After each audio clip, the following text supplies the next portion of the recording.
حضرت عبداللہ بن جعفر رضی اللہ تعالیٰ عنہ فرماتے ہیں کہ میرا ایک چراگاہ سے گزر ہوا، میں نے دیکھا کہ ایک حبشی غلام بکریوں کی رکھوالی کر رہا ہے۔ ایک کتا آیا، اس کے سامنے بیٹھ گیا۔ حبشی غلام نے ایک روٹی نکال کر اسے دے دی، پھر دوسری اور اس کے بعد تیسری بھی اس کے سامنے ڈال دی۔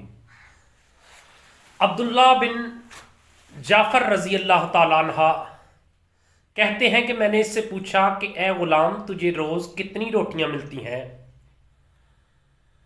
اس نے جواب دیا کہ وہی جو آپ نے دیکھیں۔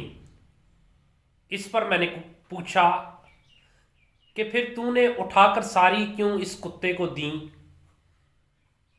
غلام نے جواب دیا کہ یہ کتوں کی جگہ نہیں ہے، یہ کتا کہیں دور سے امید لے کر آیا ہے، اس لیے میں نے یہ گوارا نہیں کیا کہ اس کی محنت ضائع کی جائے۔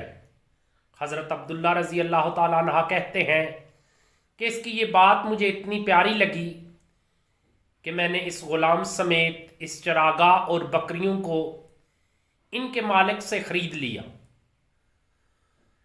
غلام آزاد کر دیا اور اس سے کہہ دیا کہ یہ سب بکریاں اور چراگاہیں تیری ہیں، میں نے یہ سب کچھ تمہیں بخش دیا۔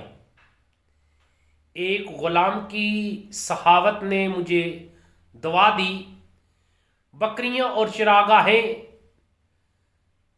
سب کچھ